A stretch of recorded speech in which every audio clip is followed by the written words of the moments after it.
Intro, the shadow play. Last week, the Fed did something quietly. It didn't make a single line in the mainstream media.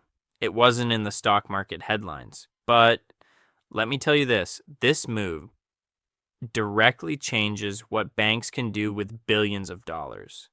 And a large portion of those billions is yours and mine.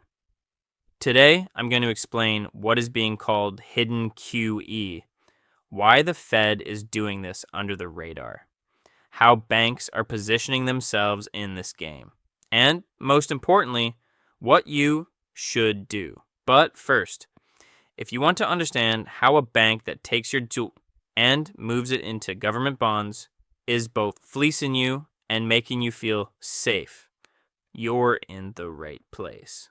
Let's dive in. Knowledge is power. Let's get acquainted briefly. I spent years as a stockbroker at an investment bank.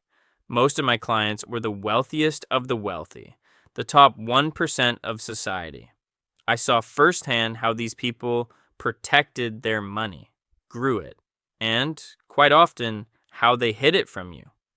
This channel has one purpose: to make that information accessible to everyone who isn't at that table.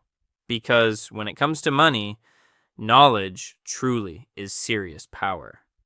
To understand today's topic, trust me, you won't need any technical financial expertise.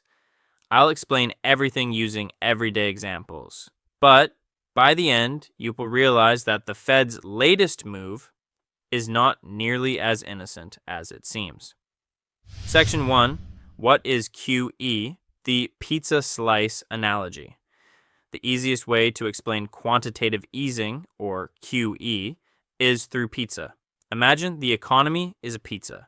There are 8 people at the table and 8 slices. Everyone takes a slice. Everyone is happy. But if the government one day says everyone deserves equal slices and doubles the number of slices to 16 without actually making the pizza bigger, what happens? Each slice gets smaller. They are trying to feed twice as many people with the same pizza.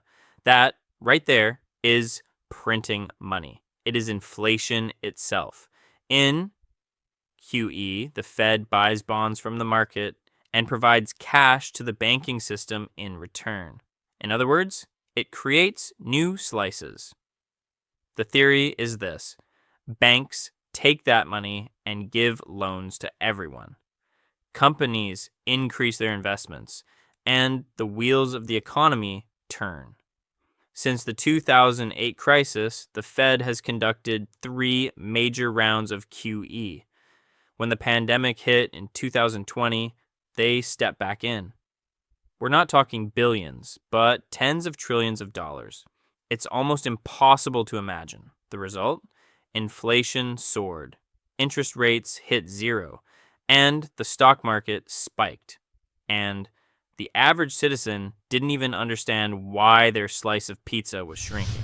Section 2, hidden QE and SLR.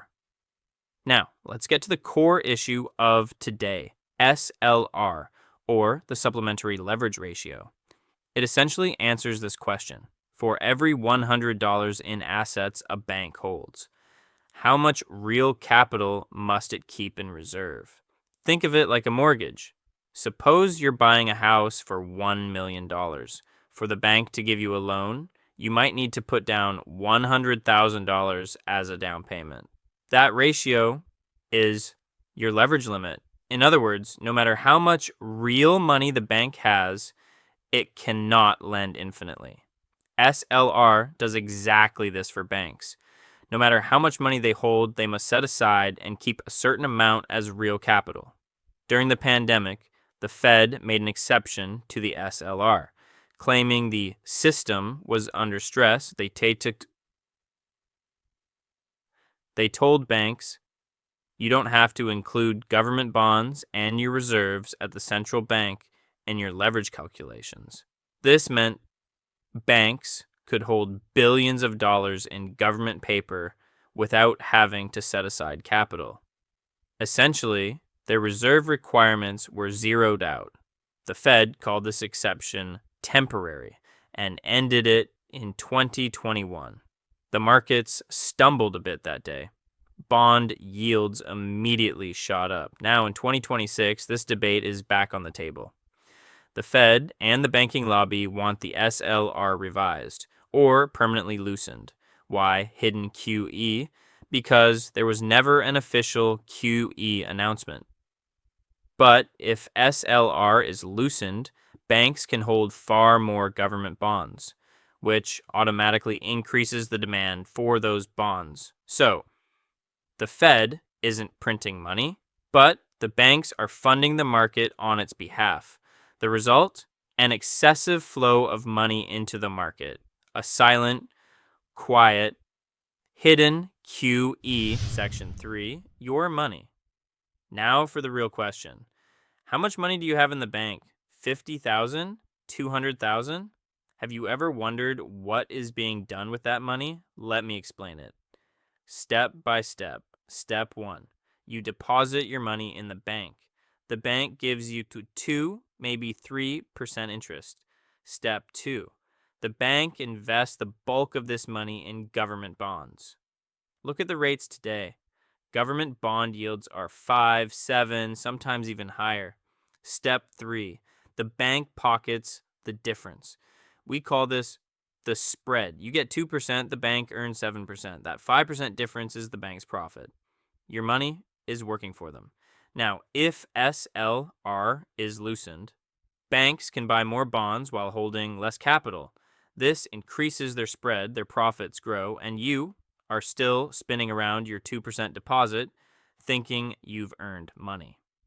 Section 4, data and facts. So, how can you tell if this hidden QE scenario is a reality or just speculation?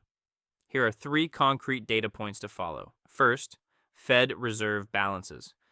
Look at the H.4.1 report published weekly on the Fed's website. If the reserves are increasing, liquidity is flowing. Second, bank bond portfolios. Look closely at the quarterly balance sheets. If the available for sale lines are growing, banks are buying more bonds. Third, the 10-year Treasury yield. If it suddenly starts to drop, it means there's massive underlying demand, and that demand is likely coming from a very large bank. Section 5, Contrarian perspective. Now, stop for a moment. After watching this video, there is no need to panic, nor should you just shrug and say, nothing changes. Both are the wrong reaction. I'll tell you this. What I learned working with the top 1% is that these people never sold in a moment of panic. They bought, and they performed their analysis in direct opposition to the crowd. What happens if the hidden QE scenario plays out? History reminds us that when liquidity increases, asset prices generally rise. Stocks, commodities, to real estate, they all take a piece of this pie. Meanwhile, the money in your deposit account slowly erodes day by day. This isn't a call to jump into the market immediately. It's a call to understand why tracking the Fed is critical for your financial future. What should you do? 3 simple things. 1, question how your money is positioned against inflation. 2, take asset diversification seriously. And 3, start following Fed news. Learn to see, not just look. Closing, beyond the illusion. Let's summarize. Changes in the Fed's SLR policy are creating a mechanism that injects liquidity directly into the system. Though it's never announced, banks are using your deposits to earn significant margins. And the rules of this game are being rewritten right now. Don't let this scare you, but always keep your eyes open. Understanding the financial world isn't just for the rich. That is exactly why this channel exists. If this video was helpful, don't forget to like and subscribe. Leave a comment below.